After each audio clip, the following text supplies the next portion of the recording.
NSW started as a humble custom automation house in Penang in 2004.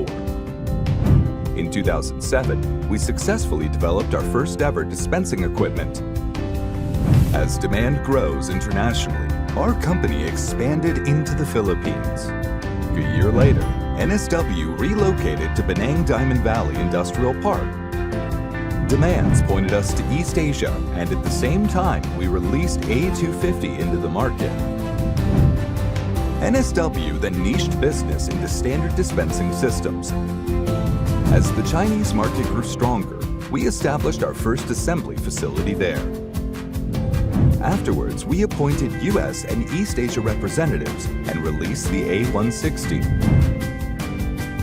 As our factory expanded to meet demand this year, we implemented Industry 4.0 and formed strategic partnerships with Indian Corporation. NSW announced a new mission and vision and launched the SD1 series into the market.